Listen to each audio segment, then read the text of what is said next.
Sussexes have signed this new agreement with Netflix. Is it a good deal? Do we believe this deal? Is it more of an art of the spin? Does everyone save face in this deal? I think everyone has saved face. I think this is the ideal outcome for both parties.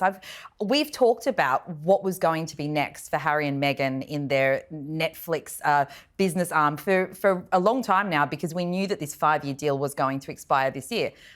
What was going to be the ideal outcome? Okay, they're not going to sign a deal anything like the one that was signed in 2020 because they don't really exist anymore. That the landscape has changed completely for TV, but streaming services in particular. And so it did seem likely that there would either be a downgraded deal or an expiration of the deal. Now, the fact that both parties can say we've reached a new agreement, it was never going to be what it was before, but it is a new agreement, and I think that an argument could be made on either side that it's a PR win because the deal wasn't cancelled, as had been, speculated for some time. It's a first look deal. The Obamas are on a very similar one, so they're sort of in, I guess, company that they would be happy with in that regard.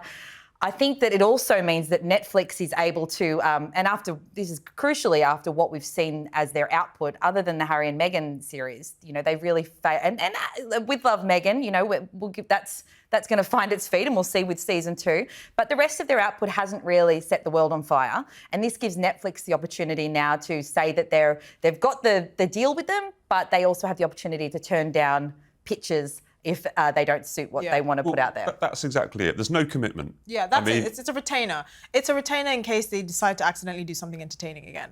And accidentally. That's exactly. That's basically it. So there's no commitment. They've put no money behind this. It's basically the right of first refusal. So if they come up with something that doesn't have to do with their whole kind of sermonizing about how to save the world, then Netflix might be like, yes. Really, I mean, to be brutally honest, what they've done is they've said, unless you have some juicy tea to spill on the royal family, or you get divorced and want to give us a documentary, probably not.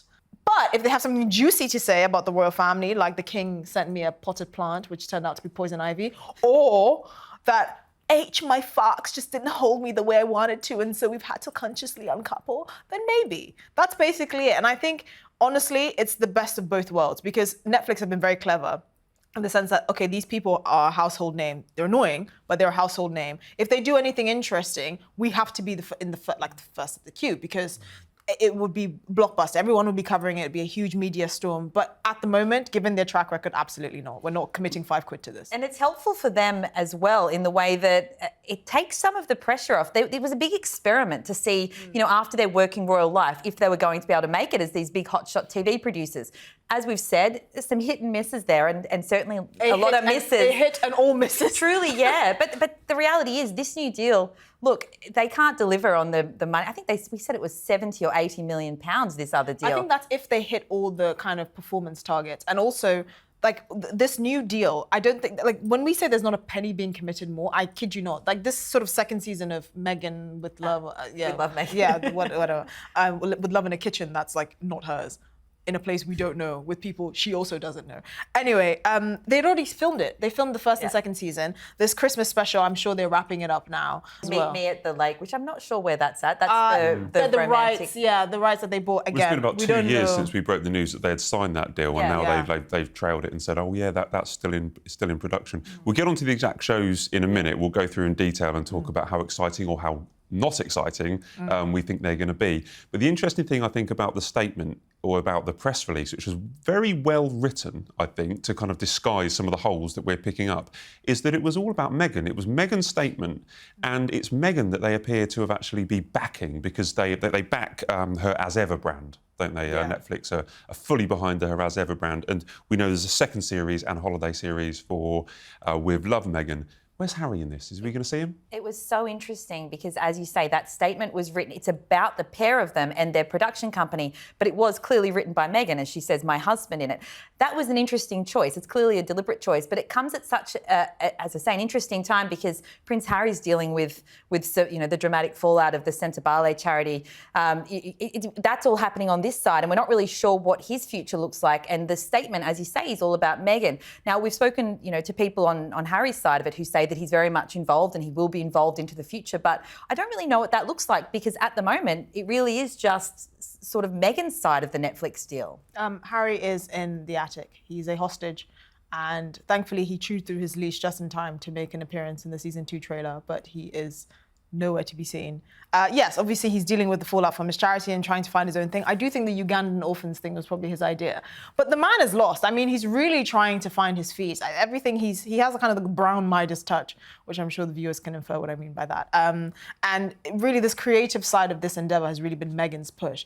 Now, in terms of the directing and, you know, this film rights that they have and all of that, I'm very curious to see that, because actually in her professional career as an actress, she didn't really have many directing credits. She was very much kind of in the background, kind of a B-list sort of presence in Hollywood, if you can call it that. So I actually don't know what her talents are when it comes to actually being behind the camera and directing and making sure that something has cinematic value that we would expect. So I'm actually quite interested to see that. And oh, sorry. I was just going to say it's a bit of a missed opportunity for Harry to change the narrative a little bit as well. I think it's disappointing that he's not more front and centre in this statement, only because this year has been quite dramatic for him in terms of negative press. He had the court battle and then the BBC interview and then, of course, the Centabali stuff that we've just mentioned. It would have been a good opportunity for him to sort of draw that line in the sand about what he's doing work-wise into the future with something positive. So I think he probably could have been in that a bit more. Yeah, well, if you're sitting down with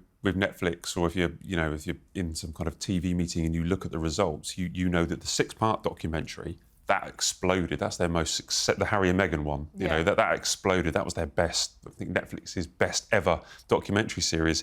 With Love, Meghan is getting a lot of coverage. People write about it. People are talking about it, despite the reviews being terrible. Harry's were pretty dreadful. Polo was awful. Invictus was awful. They must be looking at Harry and thinking, well, you're not actually providing any great content, whereas Meghan possibly is. If I was a Netflix executive and I was negotiating this new non-deal with Harry and Meghan, I'd probably want to throw my shoe at Harry, because at least like Meghan is entertaining in the sense that she's like so vacuous, it's almost like you marvel at it. But Harry is not a creative, and he's never had anything in this industry. And I think because he's come from a world where everyone fawns at everything that he does because he's Prince Harry, he just suggested ideas like, oh yes, I like to ride on a horse and kick a ball, and all of these things that really just didn't connect. And so they sunk all of that money into Harry and Meghan, but really they should have sunk it into that kind of the professional entertainer that is Meghan, even though she's not entertaining the way that she thinks she is. But Harry just there's just nothing to him in terms of entertainment value. And I think this is probably why Netflix are like, yeah, let's deal with the wife. I feel they're buying Meghan in many ways because she is the actress, and you know, they can get a lot of coverage on her, and they're kind of just holding on to Harry.